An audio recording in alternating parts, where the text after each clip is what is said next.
Menuju kamar 33. Assalamualaikum warahmatullahi wabarakatuh. Halo, hai, selamat malam sobat dan sobitku di Nusantara, dimanapun Anda sedang berada.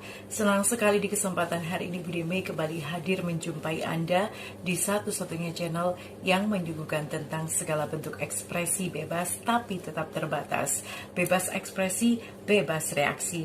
Dimana lagi kalau bukan di Mei Reaction Channel. Bagaimana kabar Anda? Semoga semuanya dalam keadaan sehat ya. Oke, selamat datang di Respon Teror, reaksi spontan, tema horor. Di kesempatan malam hari ini langsung saja Budi akan mengajak Anda ke story yang kedua. Ini dia.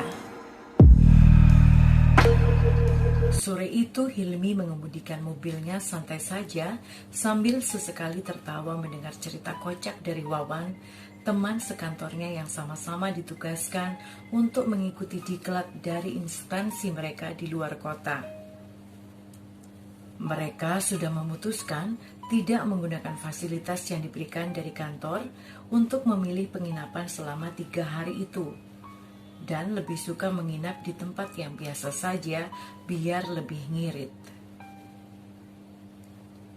Wawan yang emang gak bisa nyetir menyumbangkan segala daya imajinasinya supaya Hilmi tetap konsen nyetir dan gak ngantuk dengan menceritakan banyak hal. Sampai akhirnya mobil mereka pun memasuki halaman penginapan yang sudah mereka incar. Mungkin baru sekitar pukul 5 sore mereka tiba dan langsung gercep mengambil barang-barang di bagasi karena keburu maghrib. Hilmi langsung menuju ke resepsionis untuk check-in. Sementara Wawan duduk di lobi yang tak begitu luas dengan santai sambil main HP. Setelah tak berapa lama, mereka pun menuju kamar 33 yang letaknya agak di belakang bangunan tua itu. Tak ada perasaan apapun. Yang aneh ketika mereka melewati lorong hotel sampai ke kamar, semuanya baik-baik saja, bahkan mereka tampak puas ketika masuk di kamar dengan double single bed itu karena tampak bersih dan rapi. Mereka pun mulai membongkar isi koper untuk menata di lemari, karena berencana akan menginap di situ sampai hari terakhir diklat tersebut. Malamnya, ketika Hilmi baru saja membuka laptop, Wawan keluar untuk beli makanan kecil sambil jalan-jalan. Karena tadi mereka melihat ada minimarket tak jauh dari hotel melati itu. Hilmi mengiyakan saja sambil terus asik dengan koneksi wifi yang ternyata lumayan juga. Dia sampai berpikir pelayanan hotel ini di luar ekspektasi dengan harga yang menurutnya sangat murah itu. Sepeninggal Wawan, dia masih asik pakai headset, nge-YouTube ketika tiba-tiba seperti mendengar bunyi ketukan dari pintu kamar. Hilmi melepas headsetnya dan benar, memang ada yang mengetuk pintu dari kamarnya. Dia melangkah santai dan membuka pintu. Tampak room service datang lalu bertanya, "Ada apa, Pak?" Hilmi kaget. "Loh, kok ada apa? Harusnya kan aku yang bilang gitu," pikirnya. Melihat wajah Hilmi yang kebingungan, pegawai hotel itu tersenyum lalu berkata lagi, "Oh, baiklah, saya mengerti. Permisi, Pak. Maaf, saya salah paham." "Selamat istirahat." Dan orang itu pun pergi tanpa menoleh lagi. Tinggal Hilmi yang makin bingung dibuatnya. Dia masuk ke kamar sambil tak berusaha memikirkan kejadian barusan. Sudah hampir 1 jam Wawan belum kembali. Hilmi mulai mengantuk. Lalu dia menelepon temannya itu. Berdering tapi tak ada jawaban. Akhirnya dia kirim pesan di WA supaya Wawan cepat kembali, karena saat itu sudah hampir jam 10 malam. Entah berapa lama kemudian, rupanya Hilmi tertidur dan langsung kaget terbangun karena mendengar suara ribut di kamar sebelah, seperti ada pasangan yang bertengkar hebat.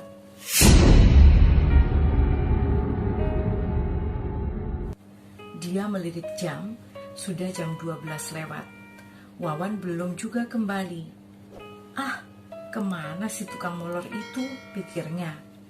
Suara di sebelah semakin keras sampai akhirnya dia tak tahan. Gila, masa ada orang bertengkar tengah malam gini? Dia membuka pintu kamarnya dan bermaksud mengetuk pintu kamar sebelah. Tapi tiba-tiba pintu di sebelah sudah terbuka dan terlihat seorang laki-laki bergegas pergi meninggalkan kamar. Lalu ada seorang wanita menyusul di ujung pintu sambil menangis. Hilmi merasa gak enak sendiri, lalu berbalik akan masuk kamar ketika wanita itu berkata, "Maaf ya mas, keganggu ya," ucapnya sambil sedikit terisak. Hilmi melihat bekas tamparan di pipi wanita itu dan ada sedikit darah di sudut bibirnya.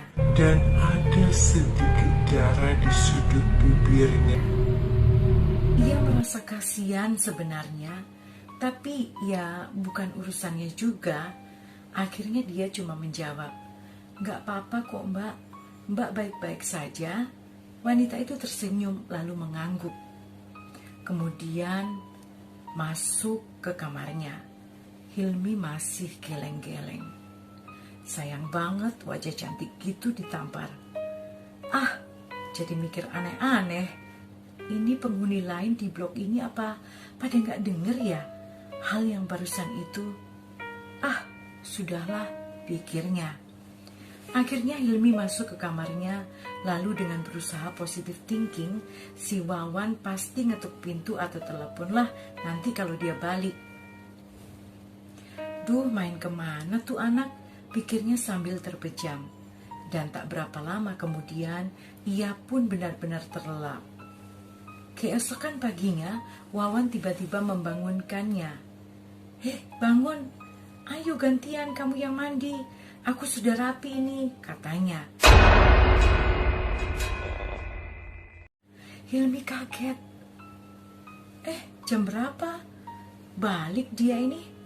Dan ketika hal itu dia tanyakan, malah Wawan yang sedikit sewot.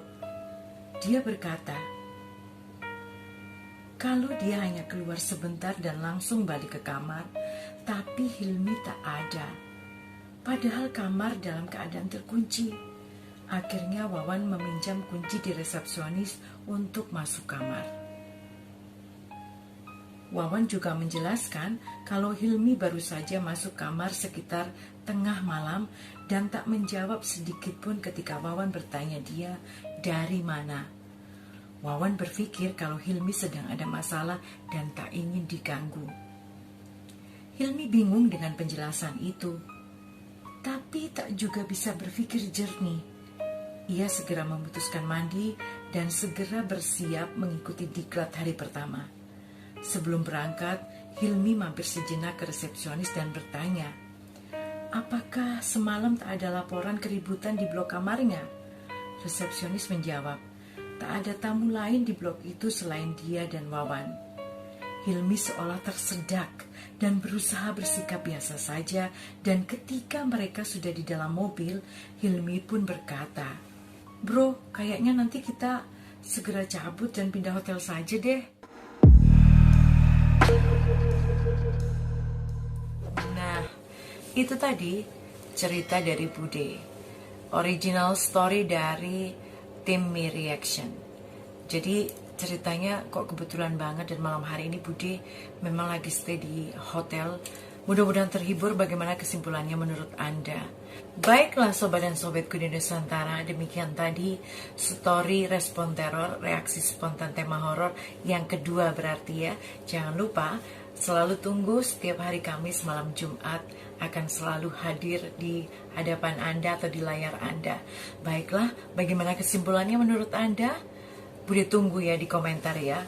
Bude akan menunggu kesimpulan dari para sobat dan sobitku semuanya. Apakah kira-kira yang ribut tadi itu siapa ya. Bude tunggu ya. Jadi terima kasih banyak untuk kebersamaannya. Kita akan jumpa lagi Kamis mendatang.